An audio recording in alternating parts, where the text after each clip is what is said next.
Hello and welcome to episode 439 of Retro Encounter, the RPG fan weekly podcast of many topics. I'm Mike Sollosi, and if I seem a little bit grumpy, it's because I might be forced to admit something that I've been resisting for almost 20 years on this podcast, that I think there might be a good Kingdom Hearts game.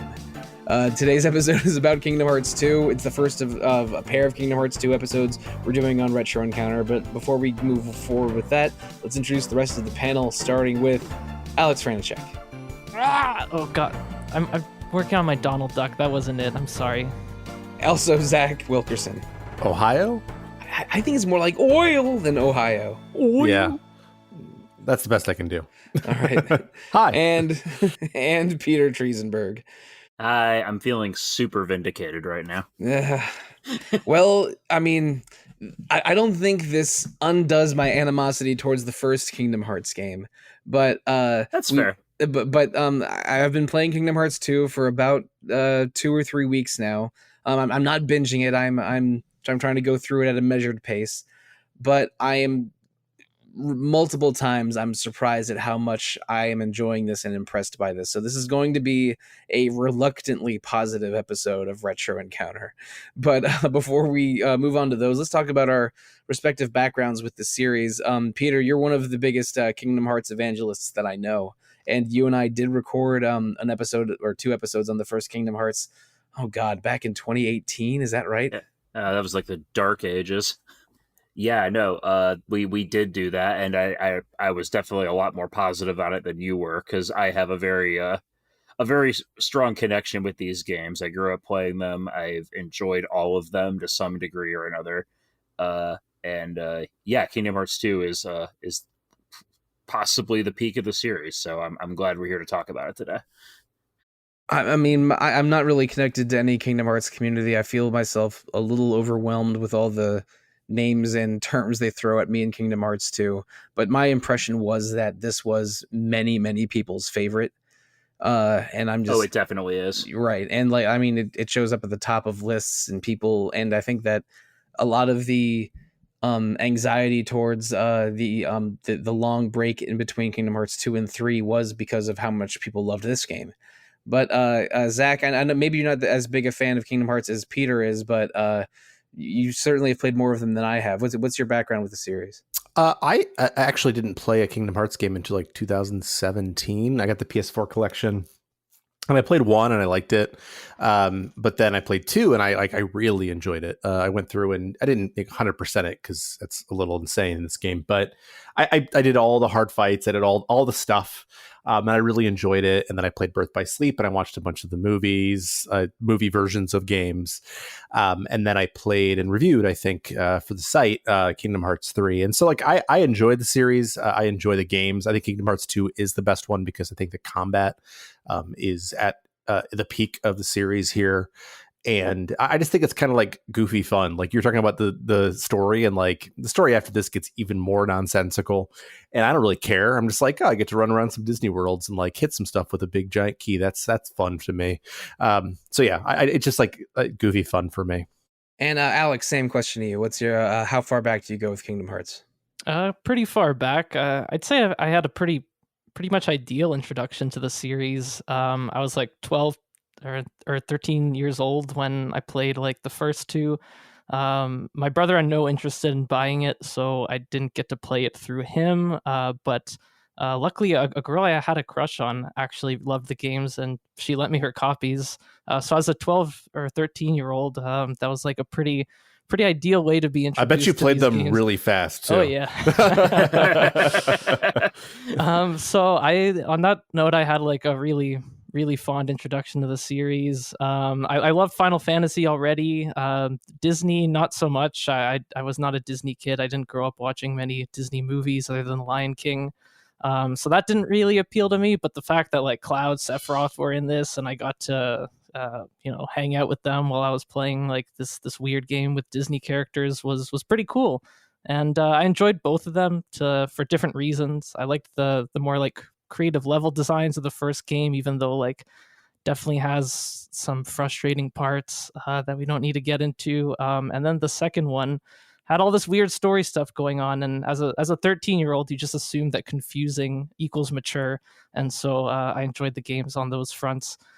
Played a couple more, like 358 over 2 days, or however you say that, and Birth by Sleep afterwards. But then I really faded from the series, kind of just assumed that I was getting too old for it as a kid's thing, et cetera, et cetera. But going back to it now with the complete collection, I'm having a really good time and appreciating it from different angles than I even did before. So I'm genuinely having a good time with this one. Well, that's great. Oh boy. I mean, I don't know how many times I've told this story on the podcast, but I do go back surprisingly far with Kingdom Hearts. When it came out, I was really, really intrigued and excited by it because, again, I was a huge Final Fantasy fan. Square, and it was one of my favorite game developers, and I did grow up with basically all of those Disney movies from, say, Little Mermaid onwards. Like I saw all of those when they were very current. And honestly, venerate many of them. So the Final Fantasy developers making a Disney RPG sounded something really exciting and special to me. So I did play the first one in 2003 or so. I think I was in my late teens. I know I was in my late teens. I think that's the year. And I really didn't care for it. I found the gameplay just alternately like boring or frustrating, and I felt like there was like not enough Final Fantasy, and the Disney that was in it didn't feel like well executed Disney. So I played it past the halfway mark. I'm not exactly sure where I stopped, but I did fall off of it. And then as I saw more Kingdom Hearts games come out, and the internet community around them get very excited, but also from an outsider's perspective, there was just more original characters and nonsensical plot beats added. I basically became a bit of a heckler of the series for I don't know, 20 straight years from the mid 2000s to the present. And because of this podcast, I did replay, or I replayed and then finished Kingdom Hearts 1, which looking back at it, I believe was like late 2018, early 2019. And Peter, you were on those episodes with me. Yes, indeed. And I sort of accepted that this is not a bad video game, but it's still not a personal favorite. And I was sort of glad to have it to, cross it off the list. And now I'm playing the more liked, more popular, better Kingdom Hearts game for the PS2. And I'm again begrudgingly admitting this is a pretty good video game. But I didn't love it at first because this game starts on, I'm going to say, a slightly unexpected note. Because at the very beginning, this is the third Kingdom Hearts game. There was also Chain of Memories for the Game Boy Advance, which is referenced in this story several times. But you're not Sora or Donald or Goofy at the very beginning of the game. You're a young blonde man named Roxas living in a place called Twilight Town. And they introduce the sort of the action mechanics to you in Twilight Town. Roxas and his friends sort of run errands and to try and raise money to take a trip into the city. They enter a fighting tournament where Roxas and one of his friends have a sort of a minor rivalry.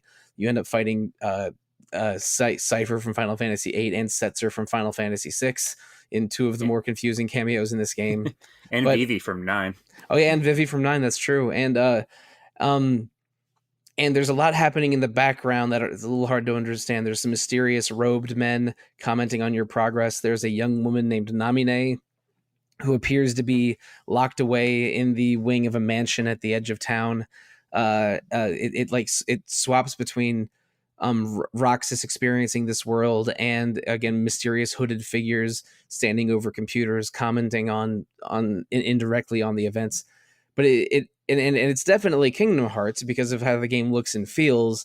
But if you don't go in with a little bit of, I know a little bit about this because just I've absorbed some Kingdom Hearts lore over the last 20 years, but it's surprisingly sort of lacking anything from the first game, at least at first glance. I know that you guys have played this game for many years, especially in Alex and Peter's case. But if you can transport yourself to when you play this game for the first time, is it as surprising and bewildering as I feel it might have been? No, I mean, like, I even as a person who had some knowledge of it, and I like sort of watched some cutscenes of Chain of Memories before I played Kingdom Hearts 2. I've never actually played Chain of Memories because I hate deck building games. It won't change your mind if you don't like the card stuff. Yeah, I mean, fair enough. But like the story of Chain of Memories was like kind of fun and kind of interesting. And it at least gave me a little bit of context, but like it's still like such a like I imagine most people are coming from Kingdom Hearts 1 directly to Kingdom Hearts 2, and it's just like so confusing. And I think confusion is definitely a great way to start Kingdom Hearts 2 because that's just the rest of the series, right?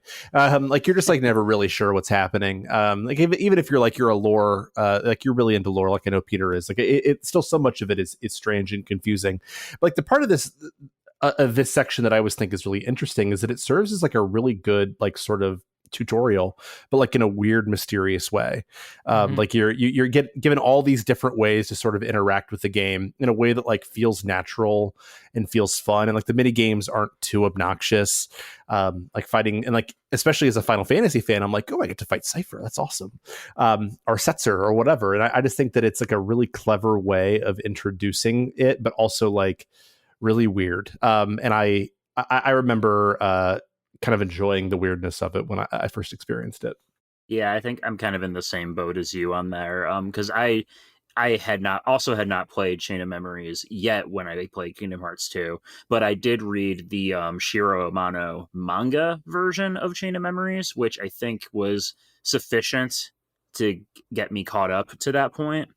So I knew going in, okay, Sora's lost his memories and is asleep while they're restored, and I know who Naminé is, I know who Axel is, I know who Diz is, all these people. So when they show up, it's like, okay, but who is this Roxas kid? What's his deal? What's going on? And that's what you kind of gradually uncover through this beginning section. And I find it to be, like Zach said, a good tutorial. It's good at teaching you the basic mechanics of the game in kind of a different setting, kind of but I also find the story bits as it builds up to the start of the real game where you start playing as Sora again to be I think it's a pretty effective introduction.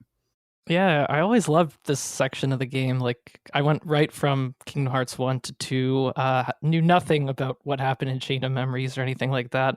So I was really confused going right into Roxas and kind of feeling around as this new character.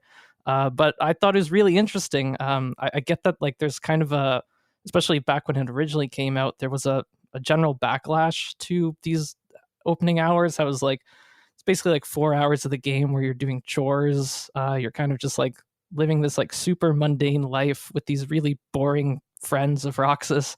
But that's kind of the point of how it's supposed to fit in. And I saw like an interview that Tetsuya Nomura said he wanted like these opening hours to like try to build some kind of emotional connection between Roxas and the player, which it's kind of an awkward way to do it by putting them through like this really like kind of mundane, kind of boring gameplay. But in the long run, it does kind of pay off, and it really does try to use like the interactivity of games to really make you feel just kind of like that mundanity of Roxas's life.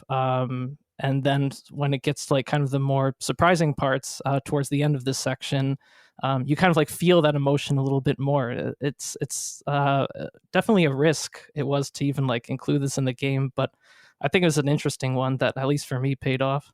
I understand that this is valuable for planting plot seeds that do pay off later, but in the moment, I could not help but feel like this is boring. This is a little confusing. I'm not really enjoying this as much. I mean, I knew I was going to podcast about it, and I figured that better stuff came later. So I slogged through the beginning. I wasn't super impressed. Again, these are just worse versions of Yakuza distractions. With the skateboarding and item collecting and whatnot. But I mean, there was certainly some intrigue. I did exit this scenario wanting to know who the hell Roxas and Namine and all these other people are, but my understanding of this is, and maybe this is some endgame stuff, that everything that happened to Sora at the end of Kingdom Hearts 1 created Roxas, because when you lose your heart and regain your heart, a bunch of weird stuff happens. Like Roxas is Sora's nobody, and the events of this prologue were sort of putting Roxas back inside Sora ? Yeah, and we can probably talk about this more in part 2 of the podcast, because then they're going to explain exactly what happened. But you've got the gist of it. Right. I mean, they did explain to me what a nobody was, and that's someone that, like, a very strong-willed individual, when they become a heartless, it creates a nobody, which is a human-like being without a heart that remembers the feeling of having a heart, and it gives them certain powers, but also makes them very determined to become whole again. And whatever was happening in this prologue, it's some kind of simulation being that's like a little bit of a cage for Roxas and possibly also Namine. But again, there's multiple black robed figures here. One of them, Axel, has red hair, and he remembers Roxas as his former best friend, or at least a very close friend. But Roxas does not remember Axel, which really tears Axel apart. This feels like a Emmett Silk but worse kind of vibe to it. But for the FF14 fans out there, but again, it was at least I found it confusing and boring, but figured that it would pay off later, and I'm still assuming that it does. But when it ends with sort of Sora becoming part of, when it ends with Sora waking up after absorbing Roxas's spirit ? And him, Donald and Goofy setting off once again, I felt that was a good feeling. It's like, all right, now the game's actually begun, and the game did sort of begin anew and then get better and better. It really does pick up from there pretty much right away. I do think one thing that really I did appreciate about the intro, just before we move on, is as far as the intrigue goes, is that Diz is voiced by the late great Christopher Lee, and he is killing it with his voice performance in this game. Like the voice acting in Kingdom Hearts is good, even where the script isn't a lot of the time. But Lee understood the homework assignment, because there is venom in his voice when he's describing the nobodies. Yeah, they get so many great voice actors. Like outside of like Kingdom Hearts 1, where it's like a lot of celebrities, I think like Leonard Nimoy, Christopher Lee, like they get like these like weird specific celebrities, and they always crush it. Yeah, I know Mark Hamill's in a future one, and I believe this was one of Pat Morita's final roles before he passed, because he reprises the role of the Mulan Emperor in this game. The current Master Xehanort is Christopher Lloyd, of all people. Doc Brown, okay. Doc Brown himself is the current villain of Kingdom Hearts. Yeah, and I mean, listeners, you probably know who Christopher Lee is. He was Saruman in the Lord of the Rings movies, and in a zillion old school horror movies and other stuff. But he has a really fascinating Wikipedia entry back in, like, dating back to his service in World War II, and he might have been one of the inspirations for the character James Bond, like one of the real life inspirations. Go ahead and read his Wikipedia entry if you want to have a real good Hollywood deep dive. But also frontman of a heavy metal band where it basically sounds like Saruman is the vocalist. Yeah, no, he was a metal musician, an actor that was involved in a lot of horror. He played Dracula like more times than anybody else, I think. And he was the only person on the Tolkien, on the Lord of the Rings movies, that had actually met Tolkien in person. An extremely colorful life that guy had. Also, I mean, the Queen Angela Lansbury's in this game, so of course its voice acting gets a 10 out of 10. Automatically, yes. Yeah, automatically. I mean, she automatically gets you to a 9.9, and then Christopher Lee gets you to 10. But I mean, we're talking about the voice actors a lot, but with a few exceptions, almost all of the main Disney actors for their respective characters reprise their role. Like there's a couple obvious ones missing, like Robin Williams and Matthew Broderick, and probably definitely others that I'm forgetting. But like Yeah. but yeah, I mean, Jodie Benson's back as Ariel. They replaced Robin Williams with Dan Castellaneta, who's about as good as you can possibly get for to be the Aladdin genie. They really do. Also Ming-Na Wen, the original Chun-Li, is back as Mulan. And Mhm, James Woods Edie. is Hades, right? Right, that's also right. Yeah, well, Sorry. we need to talk about his Wikipedia. We don't entry. need to. Yeah. Maybe don't read James Woods' Wikipedia article. But it's pretty impressive that they wanted to make these Disney worlds as genuine feeling as possible. And let's get back into the story a little bit. Like Sora, Donald, and Goofy first go to Yen Sid's tower, which is loosely inspired by Fantasia and the Sorcerer's Apprentice segment. It's sort of an introductory dungeon, getting you used to the how the original trio play together. And at the top, an old wizard named Yen Sid tells you sort of what you need to do. It's like, well, yeah, it looks like you need to open up the paths between the worlds again because there are heartless and nobody's messing up things there. And you get a very cool costume change because the Kingdom Hearts 1 shorts on Sora look a little strange because the character Sora has grown up, I guess, to match Haley Joel Osment's voice changing as well. But and you even sort of get used to some things like you do the famous sword, shield, or stat or wand choice that affects like the order that Sora learns skills and gains stats. And also, this is when they introduce the drive system, right? Yeah, it's when you would get the first drive form. So Sora can, throughout the game, has multiple forms you can do by combining with one of your party members that unlock different abilities. Including a combat-focused one where he's dual-wielding keyblades, a magic-focused one. There's a couple others later in the game. It's a very fun system. I mean, look, almost nobody loves transforming main characters than I do.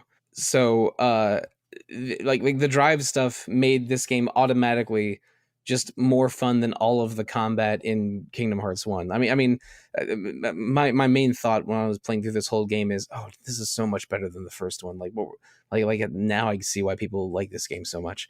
But the drive forms, I started out with Valor form because I'm kind of, like bonking my way through this game. It was with a lot of jumping and dashing and melee attacks. But like switching to a massively hitting air combo every few minutes by combining with Goofy while Donald is still around to heal or whatever is never really got old. And I'm sure there are more sophisticated uses of magic skills that I'm largely ignoring in this game. That employ wisdom form a whole lot. Eventually, you get one called limit form, where you sort of go back to the like limit skill system of Kingdom Hearts 1. And there's a master form where you combine with Donald and Goofy and like wield a keyblade that like hovering next to you like a Jedi Master or something. Like it's. Just wait till you get final form. I don't have that one yet, but because I think we talked about this before recording. I am in the second half of the game now, but I'm sort of towards the end of the part 2s of all the Disney settings. But yeah, like this game, the combat feels exciting. There's a lot of ways to you're able to do things like interact with your team more. The team attacks with triangle are pretty good. There's a lot of especially boss fights have context dependent actions on the triangle button where like at a certain point where they're vulnerable or you need to do something to dodge their moves, you kind of mash triangle for a while, but it's a very dynamic scene that changes how you fight for a little while.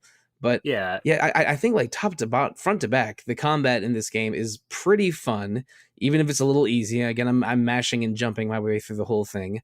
But it's so much better than the floaty mess that the Kingdom Hearts combat had.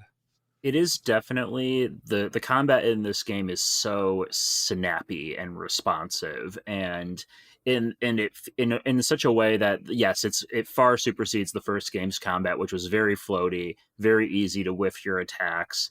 And unfortunately, the later games do kind of get into a style over substance thing where there's so many like crazy AoE particle effects going on, and you're like a god in Kingdom Hearts 3. Yeah, except like except for the end game and the DLC, where it's like the hardest thing I've ever played my whole life. But yeah, the DLC for Kingdom Hearts 3 is a whole nother level. But but this is really that sweet spot where it feels snappy, responsive. Your attacks have impact.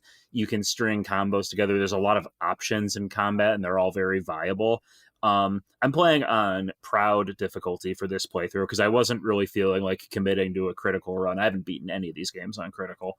But I also felt like I wanted a bit more of a challenge than the normal difficulty, which is, as you say, Sollosi, very easy. Right, so critical is ahead of proud, and I don't know, maybe I feel like a suburban dad in 2002 trying to order Starbucks for the first time, but it's like, which one's the hardest one? Which one's it's so tall is the small, and and venti is the biggest one, but it's 24 ounces. Okay. Oh boy, but yeah, like I know that the gameplay dynamics change a lot with proud mode or critical mode, but I am perfectly content to just play this on normal and get through until the credits roll. Honestly, yeah, I'm doing a critical run this time around just because like I remember my memories of Kingdom Hearts 2 just being like, even as like a kid, I'm just like, what, this is like so easy, like especially coming from the first game, which was kind of hard for some of the wrong reasons, but it was just very mashy. I did see like a comment somewhere that was just like, if you play Kingdom Hearts 2 on critical, it turns into like a character action game of like the quality of Devil May Cry. And I wouldn't go Get out right now. I would not go that far, but I will say I would turn this podcast around. I will say, if character action games are like, if we call them like fighting games, then Kingdom Hearts is like the Super Smash Bros. Of That's fair, honestly. I would actually agree with that assessment. Because it's like very simple. You can pretty much just like press one button and do like all of the things. But like when you do get to critical mode, like it becomes so important to like think about how long your animations for like what part of the combo you are is, and like just being careful about like where to stop your combo, where to like pepper in some like magic to keep like a juggle going with like thunder or something like that. And so it actually like reveals this whole other layer of depth that like similar to Smash Bros. It's like you could just play it as a party game, but if you want, there is like this extra level of like expression that even with like this very like simple mechanical foundation just like elevates the combat so much and makes it really feel like pretty challenging and pretty fun. Okay, all right. Slow your roll a little bit. I still overwhelmingly prefer Devil May Cry combat to Kingdom Hearts combat, just as I overwhelmingly prefer Street Fighter to Smash Brothers. But I do concede that like this combat is at least flashy and has surprising depth once you get into the once you get into like a large number of skills and maybe a more challenging set of enemies than normal mode. But also there's an element of puzzle solving to a lot of the combat encounters in this game that I guess was present in the first one a little bit, but at least seems more fun now. I mean, a lot of it is kind of unlocking the quick time events that you mash triangle through, but things like in Halloween Town where you have to like send presents back at Oogie Boogie and deal with the what's the word, the conveyor belts. Yeah, where you're like switching. I just did that boss fight. That fight is a nightmare on critical. I bet I believe it. Yeah, but and things like how in the Pirates of the Caribbean world, how a lot of enemies can only be damaged when moonlight is going on, and you have to fight Barbossa while there's a heartless that can make the entire area dark. So there's I'm not saying eyes. I'm not saying it's as good as a great Demon Souls or Legend of Zelda boss fight, but there is like the combat already feels better. It has the fun flashy aspects like summons and transformations that were somewhat in the first game but much better here, and there's an element of puzzle solving occasionally that I think that in general I would call this combat good. It's not at the level of a great character action game that are games that are more about the combat than Kingdom Hearts is. But I say this as one of the biggest Devil May Cry 5 fans that I know. I don't disagree with you. I will say that the combat, even on normal mode, like opens up and like you have to really engage with it once you get to some of like the super boss fights. And granted, like that's not a good argument for like, hey, the combat here is good, because I think that there's a fight against a nobody later on that even on normal mode I think was a little bit challenging. Is it the spear guy? No, it's the guy with the two. I can't even say it without spoiling it. They happen to wield two things. I see. Yeah, but like, I haven't had any issues with the nobody fights. I think I did have to. This is one of the optional ones for final mix mode. There was a guy with a scythe that. Oh, you did one of the silhouettes. Oh, I did. I've done a couple of them, but Nice. for the scythe one, I had to. I lost once and had to come back with at a slightly higher level. That one is really tricky. I'm not proud to admit that, but yeah, like there are. I mean, the combat's way better than the first one, and there's more levels to it, and sometimes a puzzle solving element that I always appreciated. What's cool is because we're playing the HD. I think we're all playing the HD version, right? Mm-hmm. You know, maybe Yeah. I didn't mention this before. Somehow, this is my third copy of Kingdom Hearts 2 that I own because I've had a PS2 version for many years. When we did those podcasts in 2019, I was playing them on a PS3 Final Mix Plus version because I have 1 and 2 there. But this time I got the Story So Far collection sometime in the last 3 years, and that's why I'm playing it now on a PS5. And the version of Kingdom Hearts 2 included with this version and all the current ports of it are the Final Mix version, which is sort of like a director's cut that rebalances the difficulty in some areas, adds a bunch of new content, including the absent silhouettes, which are like the ghosts / replicas of the organization members that died in Chain of Memories, but as like kind of challenging boss fights. And that I think is where the more like tricky combat stuff comes into play later on, because in Endgame there is a data version of these bosses that are way harder, have way more health, do more damage. Oh, one of the times I definitely died playing this game was I accidentally went into an optional area that's exclusive to the Final Mix version. Yeah, Cavern of Remembrance. Yes, in Hollow Bastion. I was just supposed to continue the story around the midpoint. It was where I was playing, and I thought I thought that the Cavern of Remembrance was the next area I had to go into. So I was in that cave struggling for like 40 minutes before I realized, wait a second, there's not really a way out of this cave, is there? I don't think I'm supposed to be here yet. Basically, yeah. The way Basically, they introduce yes. it is super awkward. Like, it's not flagged well as like maybe you shouldn't go here yet. Yeah, like basically there's an explosion and some destruction, and they zoom in on this opening in a wall right near you, and so again that communicated to me, oh, I should try going in here next. Yeah, exactly. And then I was fighting a mix of magic immune and physical immune enemies, and like harder versions of those charging cars in Timeless River. Oh, and God, I died a couple times, then did clear the room once, then left in slightly perplexed, but then found my way through. There's a lot of optional stuff for the challenge hounds in this game that was added to the Final Mix version, and it's at least mostly interesting. I'm not going to pursue the depths of it, not even close. But I've enjoyed a couple of those silhouette fights. I also want to say that this is the most aggressively mid-2000s game that I've played in some time. I've just been noticing this on this replay, not just because of like the targeting in the camera.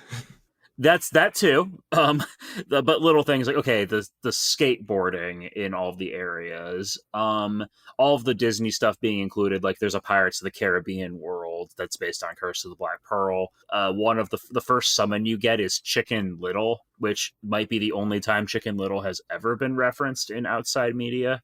You say that, but I believe Chicken Little was a co-presenter at the Academy Awards following the year of its release, but it didn't even win its own award that it presented. Yeah, I wonder why. I'm sure Zach Braff's career is going fine. Zach Braff was dating Florence Pugh for a while, so yes, I'm sure he's doing just fine.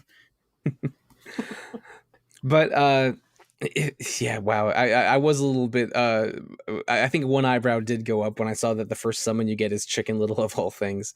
But the selection of worlds that they did, really felt like one for me, one for the suits at Disney, kind of like because I mean, Pirates of the Caribbean was extremely current. And I think maybe only the first movie was out when this game came out. Maybe the second one had come out as well. But that was one of Disney's biggest movie franchises at the time. I mean, Chicken Little was brand new. But also, I mean, there's only been one Nightmare Before Christmas movie, and but that's been in both games, and they even brought back Chris Sarandon for the role, but I don't think Catherine O'Hara is Sally. At least I don't think so. So that's I don't think there was a lot of demand from Disney for that one. It's Nomura or some other designer or writer wanted that thing in there, but maybe the biggest culprit of all here is who the hell was asking. Who the hell among the fans was asking for a Tron world in this game? Me specifically, right? I love the Tron world. This is the best, one of the best worlds so in the game. Goofy. Well, you're absolutely right. It is one of the best worlds, but this is pre-Tron Legacy, so like I don't think that there was like a lot of demand from either like executives or fans for a Tron world. So it's like, oh no, Nomura or someone else on the team wanted a Tron world. And weirdly enough, that's one of the only worlds that actually ties into the main plot because it's tied into the whole Hollow Bastion. Yeah, you're basically you're in the computer mainframe of one of the more technologically advanced worlds. So it's like that's cool. It's very cool, and I mean, we're jumping around a little bit. After that intro, you have a lot of freedom for what order you can right the wrongs in the Disney worlds in. There are some that are clearly intended to be done after others. Like I think Pride Lands is always going to be one of the last ones you do. That's the Lion King world. But yeah, where was I going with this? But maybe my favorite world in the entire game is another one tied into the plot somewhat. When Maleficent rears her head as a recurring antagonist again, and is like trying to use time travel to destroy Mickey and Minnie's castle from within, you end up finding a time portal and going back to like 1930 Steamboat Willie in a world called Timeless River. Still the best world in any Kingdom Hearts game. It's phenomenal. It is so great. Like they even changed the audio and the screen flicker to look like late 20s, early 30s animation. And you fight and we also mentioned like Pete, the like Mickey Mouse's recurring villain, who frightened me a little bit in the Mickey Christmas Carol many years ago. But he's a recurring antagonist in this game, sort of an oafish one that is usually that his schemes always end in failure, and he frustrates his superiors. But like you even like have the new version of Pete struggle against the old version of Pete, and there's 4 zones that are each inspired by by Disney shorts from the 30s. The room with flying furniture and the burning building and stuff. Those all have their roots in specific shorts. It's and Donald and Goofy even go back to sort of black and white, harsher lines versions of their own characters. It's incredible. Like I was sad when I learned that the Timeless River is one of the few worlds that you don't have to revisit. I was ready for a whole new round 2 on Timeless River. Oh yeah, it's one of the best parts of the game and the entire series. Full stop. They did such a good job with it. I know that the work that went into Cuphead is more than just emulating Timeless River, but there is something special about the expressiveness and the retro style of that kind of animation that makes Timeless River so great, and also the game Cuphead so great. But I would play a game that was I wanted to play a whole second act to Timeless River that sadly we never got. But they I think like even though the Disney settings here are maybe sometimes less elaborate than they were in Kingdom Hearts 1. Like there's way less platforming. A lot of the times it's sort of just mission based. Go from here to there. In terms of like the event flagging and stuff, but these feel like really earnest portrayals of these Disney settings, even though they don't all really fit together. They're very disparate, but they're almost all fun explorations that I think, and the ones that recur from the previous game, with one notable exception, like Halloween Town. I think they're almost always better in this one. But I mean, do we want to complain about Atlantica now or later? Oh, we could complain about Atlantica now. I don't love Atlantica in the first game. It's the swimming mechanics were weird and awkward, and it's again not one of the better parts of Kingdom Hearts 1, but in Kingdom Hearts 2, it's only a series of rhythm games that are kind of a weird bastardization of several musical numbers, two from the original Little Mermaid and two or three new ones. That the whole time I was just like, man, this is like, I hate that I have to say this word 3 times every retro episode. It felt like a worse version of like Yakuza karaoke every time. I mean, that's basically what it is mechanically. Its saving grace is that it's optional, but unless you want, like, I think it gives you the Last Thunder upgrade or something, which, yeah, you might want. Yeah, it gives you the Last Thunder upgrade, and the Keyblade you get is a good magic Keyblade, but it's optional, and I sort of did it just to, again, maybe just for the PSN trophy, but and I didn't hate it exactly, but it's like the 100-Acre Wood stuff in this game is sort of a fun diversion distraction with alternate gameplay modes, because every time you go to 100-Acre Wood, there's a new mini game you have to do some silly stuff in. Like, yeah, those are sweet. For being a non-combat port of the game, 100-Acre Wood is great, and Atlantic is pretty disappointing. But it's, in general, these Disney settings I think are earnestly presented and fun, even if they're even if they're sort of less than I would want from a pure Disney RPG.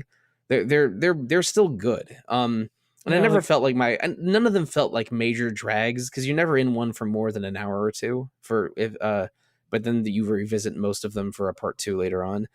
But yeah, I would have minor niggles here and there, like they didn't put in my favorite Disney thing, and they put in this Disney thing I don't enjoy as much, but they're all at least pretty good.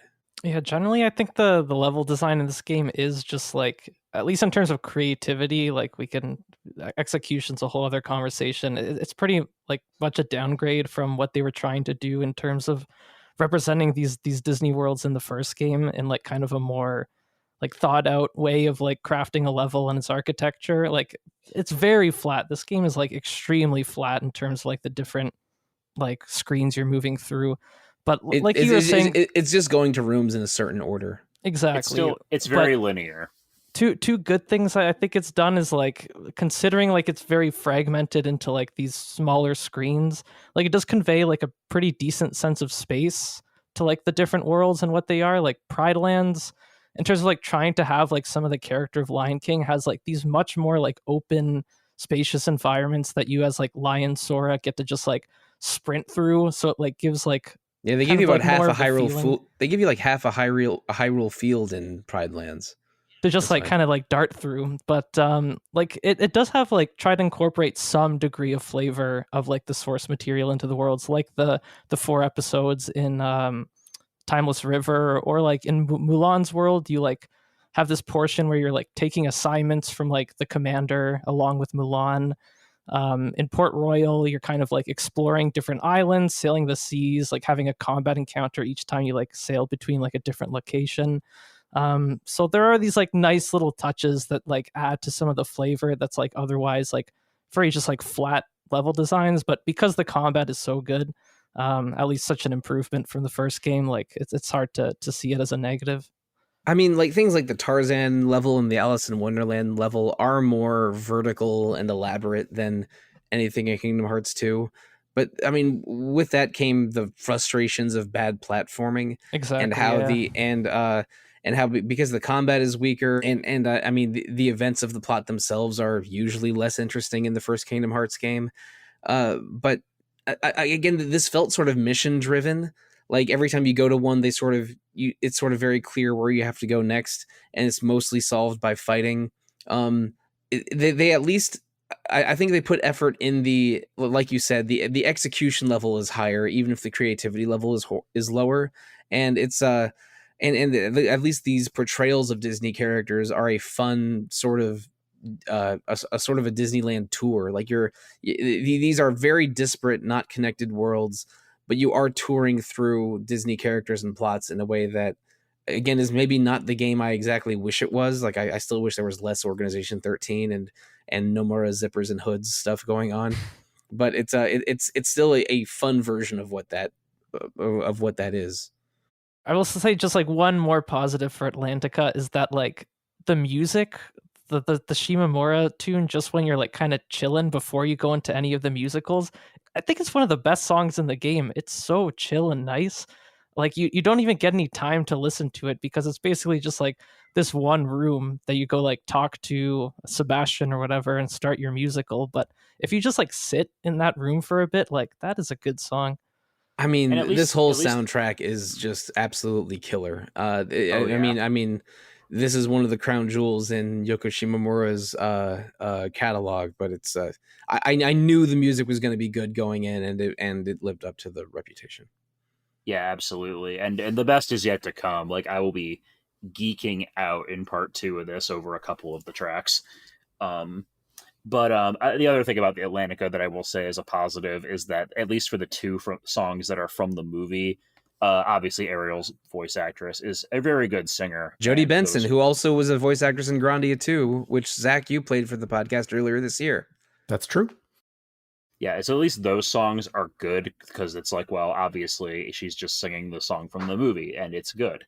But the 3 originals are annoying, and the game is very easy. It is a barely interactive rhythm game that is usually over in a couple minutes. So at least it's mercifully short. Yeah, it's not that bad, but I actually struggled with it sometimes because like the rhythm button pressing icons still have full transparency in them. They blend into the background instead of pop out of the background. So it's not a well designed rhythm game and it's more reaction based than rhythm based. It's not a good rhythm game, but it is, like you said, it is mercifully short and mostly easy. But we've talked about several of the Disney worlds, probably not all of them. And I mentioned that you revisit most of them a second time. Does anyone have a particular favorite that we can dive into a little bit before we move on to more story relevant stuff? Favorite world, you mean? Yeah, a favorite Disney world other than Hollow Bastion or like Twilight Town. I mean, we've already talked about my 2 favorites a little bit. I think the Tron world is just like such a different thing, and I think it elevates like this sort of like the realism they're trying for in the Pirates of the Caribbean world, which I think is probably the weakest world, just because it's just like such a weird mishmash of stuff. I actually think it's more effective in Kingdom Hearts 3. I never really thought that really worked graphically. But the Tron world, like it's so like sort of cartoony and neon to begin with. Like I think it's super fun. But really like the Steamboat Willie world is like my favorite world in any Kingdom Hearts game. It's just so delightful and so excellent. But yeah, I think that outside of that, it would probably be the Tron world. But both of Zach's worlds are definitely my picks for favorites. I will go to bat for the Pirates world though. The clashing art style doesn't work. It's very jarring. But I really like the gameplay mechanics Sollosi mentioned earlier, where the moonlight pirate stuff? enemies, Yeah, the pirate enemies you have to damage in the moonlight is a very fun integration of like that story into gameplay. And I also think the MIDI, the battle theme being the main Pirates theme is just very exciting. At least in this version, Vanilla Kingdom Hearts 2 had kind of a terrible MIDI version of it that didn't really sound as good. I think that world's fun. Yeah, I don't have much to add there because my 2 favorites are also Tron and Timeless River. So, I mean, it seems like we have a consensus of what the best 2 worlds in this game are. But I will just give an extra... Oh, yeah, go ahead. No, you go ahead first. I will just give an extra shout out to Pride Lands again because, like, even though like what it does to the combat I didn't love as much, as someone who just like watched Lion King probably like 50 times as a kid, and I just got to like absolutely dart through these different like aspects of like this more open space compared to like the other worlds. I thought I had a pretty good time with it. Sora's movement feels very good in that world, and Goofy as the turtle is just perfect. Oh yeah, and him like spinning in his sprinting animation exactly is pretty good. I do appreciate when Sora, Donald, and Goofy transform between the worlds. It doesn't always happen, but it does in Tron and Pride Lands and Atlantica, but not in a couple others like Beast Castle or Hercules Coliseum or Agrabah, for example. The one that I love, other than Timeless River, which is my definite favorite, is Halloween Town. It's like going between like in Kingdom Hearts 1, it was sort of just Halloween Town and Jack trying to get the Heartless to dance. But in Kingdom Hearts 2, you go between Halloween Town and Christmas Town and sort of assist Mayor and Santa in certain ways. And that's a movie that I absolutely adore from childhood and adulthood.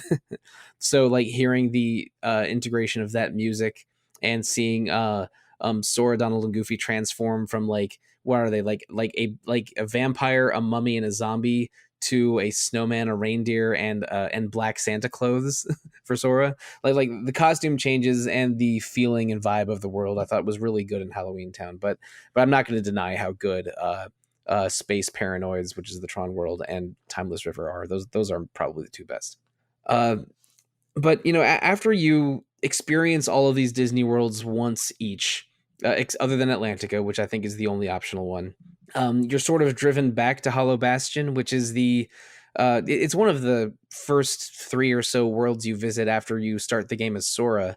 But it's the home of, correct me if I'm wrong, someone, of the most of the Final Fantasy characters, as well as Merlin from the Sword and the Stone, as well as Maleficent from Sleeping Beauty, and probably several other characters. And we mentioned before that the Tron setting, Space Paranoids, is basically inside the computer that runs some of the facilities in Hollow Bastion.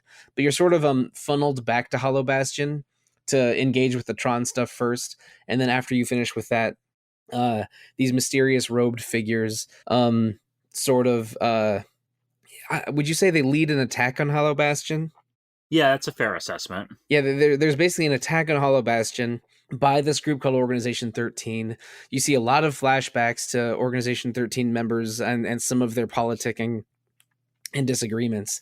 And you have a pretty detailed explanation, a bit of a lore dump, actually, at this time, explaining what a nobody is and who Organization 13 are. Like we mentioned this earlier in the episode, but a nobody is is when an individual with a very strong will is turned into a heartless. It creates a heartless, but also a nobody, which is a facsimile of their human form, but without a heart. It grants them certain powers, but also makes them wanting to become whole again. So Organization 13 is a group of several nobodies that have some kind of connected history. And they don't even have all the same goals within Organization 13. Like that the one that was a close friend of Roxas that we met earlier, Axel, he seems to be not aligned with all of the goals of Organization 13. And the leader of Organization 13 is a fellow named Xemnas, who we think is the nobody of Ansem, the final boss of Kingdom Hearts 1. And please, I might be getting details wrong here, but No, they reveal later that Ansem was not the real Ansem, was neither of those people. Ansem was the person, a wise sage of Hollow Bastion, who designed the computer system, among many other things, and he had an assistant named Zehanort. And so the real Ansem is whereabouts unknown, but his assistant Zehanort is the fake Ansem you fight in Kingdom Hearts 1, and Xemnas, the leader of Organization 13. Yep. Nope. Right? You got it. Oh, okay. All right. You got it. I did have to check notes a couple times before we recorded to make sure I had this mostly correct. It's a lot to break down, but yep, that is the gist of it. And Xemnas' name is an Ansem, anagram of Ansem, yeah, with an X added, just like how Roxas was done with Sora. I remember when we recorded those Kingdom Hearts 1 episodes and we wrote the final thoughts bit at the end, we gave ourselves Organization 13 names. And, right. What was I, Zepter? You were Zepter, Alana was Loxana, and I was Sloxalos. That sounds about right. Yeah, that sounds like it could be Kingdom Hearts 2 characters, so good job. Yeah, I remember Kingdom Hearts OCs. What one time in our Slack channel, we were talking about what like Organization 13 of versions of Disney characters were, and I remember like Statler and Waldorf became like Radlax and Wordflax or something. Whatever. That's very specific, but it should probably be mentioned. It should probably be mentioned because I don't think we mentioned it earlier. But Roxas, the character we play as at the beginning, was a former member of the organization, which is part of why Axel was looking for him. Right, but something happened to Roxas where he lost his memory and was trapped in this data simulation run by that guy Diz, who is, I don't know. Diz seems very curmudgeonly in this game. That's the guy voiced by Christopher Lee, right? Yep, Yeah, that's indeed. right. And so is the real Ansem. I Oh, wonder. oh, that's interesting. I hadn't made that connection yet, but I get it. But it's basically we see some of the machinations of these Organization 13 members. You fight a couple of them. Um, there's one that controls water clones of himself with a magical guitar. You fight I think you fight him a couple times, once in the Hades world and once at this Hollow Bastion segment. Um, and That fight's annoying. yeah, it is. There's weird timed segments, and sometimes you're overwhelmed by the water clones. But there's a reaction triangle button that lets you attack in a wide area, that to make it a little easier. It's and the Organization 13 fights are sometimes really exciting and dramatic, and other times they're like, oh, just get me to the next thing. But Yeah, I feel like that fight, Demix, right? Yeah. Yeah, Demix, Demix that's is him. Yeah. That's like the number first, 9. like, I think no matter what difficulty you're playing on, that's like the first time that the game really tells you, like, you cannot simply press X. Like, pay attention to what he's doing when he's doing like his stupid walk forward and like riffing the walls of water. You cannot just come at him. So it's like, I feel like it's known to be like kind of a big roadblock for a lot of players, because it's just like the first time the game is like, okay, just pay attention to what the enemy is doing and act accordingly. Not to say that it's like a great fight. I think it's actually kind of one of the worst Organization fights, but it is sort of like a learning curve moment in the game. Well, and also, I mean, I get why a lot of fans really enjoy the Organization 13 stuff. They all have wild anime hair. They all have these X names and dark robes, but each one of them has a sort of off personality, and they each have a different weapon type that's very colorful. And like even the silhouette fights that I did earlier in the game, there's a ninja girl, a strange illusion bookman, a guy with a scythe and a timer. That was I think that's Marluxia. That's the one that I had to revisit later after losing a couple times. There's cool parts to these characters and designs, but I cannot keep any of them straight. There's like maybe 13 is too many. But I will say that if you play 358 days, that like game does like really good development for the Organization members, because you're playing as Roxas before the memory wipe when he's like a member, and you go on missions with the different members of Organization 13, and they all actually get really thorough character development through that. So it makes them definitely, like, after playing that game and coming back to Kingdom Hearts 2, I appreciate a lot of what they're doing with the Organization more. But that's just to say, like, how much Kingdom Hearts requires players to like be fully invested in the series to get the most out of it, because otherwise it's like, who cares? oh, that's Yeah. that's some you got to watch the Disney Plus TV show before you watch the new Marvel movie level basically what I'm saying is it's unlikely I'll play a Kingdom Hearts game after this one. Yeah, Like- I mean, the Kingdom Hearts series was really was big on that, because even with 2, Chain of Memories came out beforehand, and a lot of people, I think, didn't know you had to play the Game Boy Advance game before you played the shiny new sequel. And Why would you? Especially if this is called Kingdom Hearts 2. It's like But kind of it just is- assuming. that's why we recommend you play the games in release order, because then you kind of get the story as it was written, and then it's like each part of the game is a part of the story, for better or for worse, and it does make it hard to keep track of a lot of the time. But I think watched a humorous story summary of the Kingdom Hearts series video many years ago, and it opened with the series doesn't begin with Kingdom Hearts 1. It begins with this mobile game that doesn't exist anymore. And that's true. and also, like, if you wanted to, I mean, it's very convenient that we have stuff like the Stories So Far collection, but if you were, say, living in the 2000s and 2010s and wanted to play all or most of the Kingdom Hearts games, you needed to own like 6 different consoles, because there wasn't a single lineage to play them. Like you couldn't just play all of them on the PS2 and PSP or something. They came out for every range of things, and so it's not easy to experience them in release order on original hardware. And some of the versions in Story So Far are sort of movie summaries and not fully remade games. I think Zach alluded to watching one of them earlier, but it's like when a series has continuity and pays off on continuity, it's really satisfying. I mean, fans of Legend of Heroes will be the first to admit that, but I don't think it always works here because it's not easy to experience them in that way, and there's just a level of convoluted confusion here that I struggled with at times. And again, I on your recommendation, Peter, I did read the Chain of Memories manga before. Oh, good. Well, it wasn't before I started. It was sort of while I was halfway through Kingdom Hearts 2. I spent a few hours going through it. But it's just a lot to deal with, and like someone trying to get through most of the Kingdom Hearts oeuvre in 2024, it would be a little hard to do, and that's unfortunate.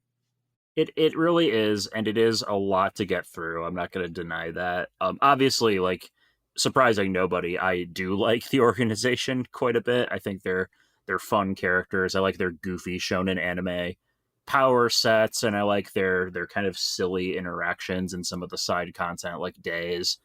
And I do really I'm glad you read the manga, Sollosi, and I do generally recommend the manga versions of Days and Chain of Memories to people who are looking for kind of a abridged version of the story but don't want to sit through 3 hours of cutscenes that are included on the disc. Because they're Amano's writing, I think they really did add some humor to them too that I really appreciated. My girlfriend does have a copy of 358 over 2 days and Dream Drop Distance, so I could play them that way, but I don't know how likely that is. Yeah, 358 days, like, for the whole organization development and playing as Roxas, like, it's got some of the coolest story stuff in the series, at least out of the series I've played so far. But the combat is basically worse Kingdom Hearts 2. Like, there's no going about it. It's just a straight downgrade. Yeah, I mean it's a DS game. Yeah, that's one of the problems with the non-mainline series, except for Birth by Sleep, is that, like, and even Birth by Sleep, I think, is a little wonky. Like, it's one thing to say, like, oh, you need to experience the games when they're released, but, like, if the games aren't fun to play, then I don't care if I need to understand it anyway, because I don't want to play a game that's not very fun to play. And so, like, making that the barrier of entry, I think, is a little bit unfair. But, like, to me, like, I don't really care. Like, I've played or watched or at least, like, seen all the stories, and, like, I'm familiar with it, but it's, like, all just, like, so ridiculous to me that, like, I just, like, enjoy running through the Disney worlds, and I don't give a single crap about any of this besides, like, the characters who I enjoy and, like, running through the Disney worlds, and, like, that's fun for me. And if other people are into the lore, that's fine, but to me it's just like window dressing. I mean, Zach, that is a great way to enjoy the game. I wish I could enjoy the game like that, but whenever they switch to the Organization 13 stuff, I just, like, sink in my chair and go, oh man, just let me go back to Halloween Town. Like, no, I totally understand. Yeah. but like as a tour through Disney worlds connected by this nobody, heartless, light, darkness stuff, like this is a functional, fun game. And I don't think it's my platonic ideal of a Disney / Square RPG, but it is an extremely good version of what it is. And it's a the words I've used many times in this podcast already. It's a very earnest attempt at portraying these Disney worlds, and the level of execution on both like presentation and gameplay and sound and everything, I think, is so much better than the first game that in spite of any complaints I'm having in this episode, I am enjoying myself. I'm definitely near the end. I have like one more Disney World to do before I sort of move into the final act, I think. Again, I've mostly avoided specific spoilers for the end game of this game, but I'm pretty sure I'm pretty close to the end. But I mean, going back to the story a little bit, at this Hollow Bastion segment, sort of we get a better idea of who Organization 13 is and what nobodies are, and Xemnas is revealed to be Xehanort, but I think they still call him Xemnas mostly, or not. I'm not sure. No, that's correct. They call him Xemnas. Okay, but and then there's a series of sequences that are extremely wild. Forgive me if these are in the wrong order. King Mickey rejoins you. He's a Keyblade wielder, and he teaches you Master Form, which allows you to combine with Sora and Donald. In what I compared it to a Jedi Knight earlier this episode.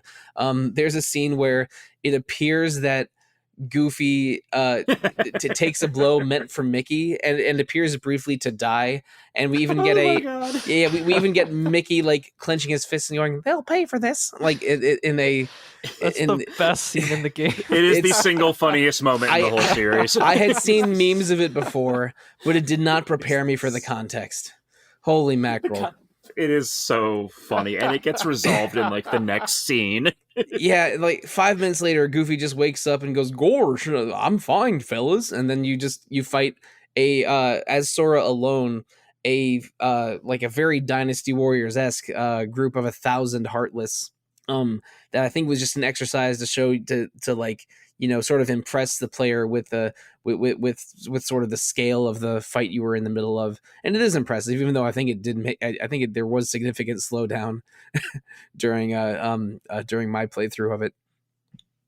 But then after that, they sort of Organization 13 disappears into their home dimension or similar. And Chip and Dale on your gummy ship. Oh yeah, there's a gummy ship in this game again. Like it's less of a shmup and more of a like Star Fox Rails shooter this time. But there's still those shooting segments you have to do to get around several of these stages. It's so much more fun than the first game. They're not bad. No, they're better than the first game by a large margin, like most of the things in this game. But they disappear into their home dimension, and Chip and Dale indicate to you, "Hey, we're getting these weird readings, but maybe if we like lock all of the gates in the other worlds, maybe we can find them." So you basically have to revisit every Disney world, regrettably, other than Timeless River, to sort of do an Act 2 in every one of those settings before they unlock the sort of end game area, and that's where I am right now in the game.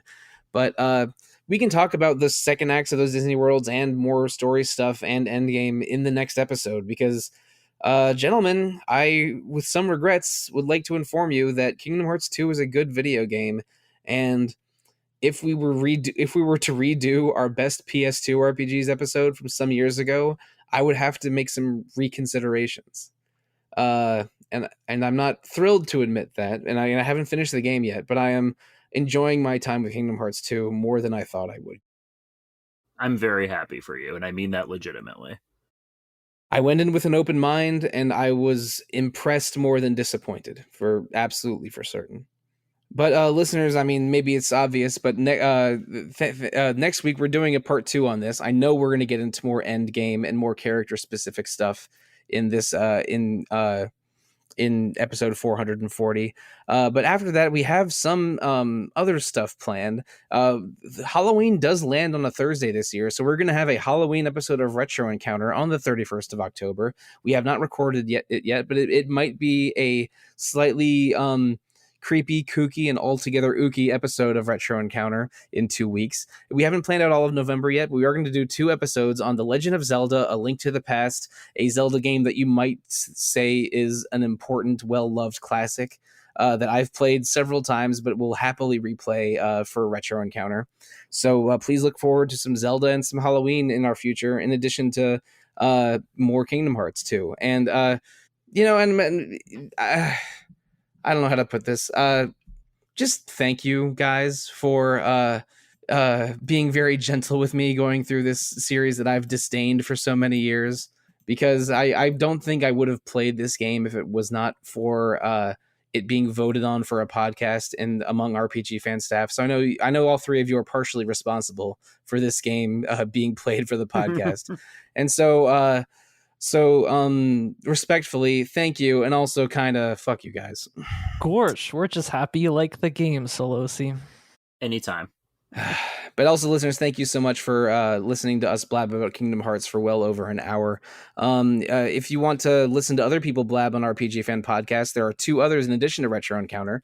There's a random encounter every 2 weeks on Mondays about what we're playing and current events, and also Rhythm Encounter every alternate 2 weeks on Mondays about RPG music. You can listen to random retro and rhythm encounters on Apple Podcasts, YouTube, Spotify, or however you choose to listen to podcasts. And there's many other ways to enjoy RPG Fan besides podcasts. RPGFan.com is a place where you can find news articles, features, reviews of RPGs every single day of the week. And there's also we also have presences on Instagram, Threads, Twitter, Twitch, YouTube, Discord, and Blue Sky and other places, always called either RPG Fan or RPG Fancom. Another great way to support RPG Fan is to visit rpgfan.com/shop, where there are 2 storefronts, one hosted by Hyperplay RPG, where you can get the 300-page tome of single-page RPG Fan reviews from all over the years. I think all 4 of us are represented in that books in some way or another. And also a second storefront hosted by TeePublic, where you can get RPG Fan emblazoned apparel and accessories. Those are both great ways to support RPG Fan. And what else have we brought up? I guess the episode's basically over. But how do you find us on social media, not RPG Fan on social media? Let's tell the kind listeners, starting with you, Zach. You can email me, zachw@rpgfan.com, or I'm also on our Discord as ZachW. Now, Aleks. You can email me at alexfraniczek@gmail.com. And Peter. Right now, the only social media you can really reach me at is Blue Sky, where I have Fury. And listeners, you can find me on either Blue Sky, Instagram, or RPG Fans Discord, on all 3 of which I am called @Evoker for Dogs. So, guys, I might try and go revisit Space Paranoids tonight, while also lamenting that there's not really much of a point to go back to Timeless River. Maybe I should start a playthrough of Cuphead. That'll get me back in the mood.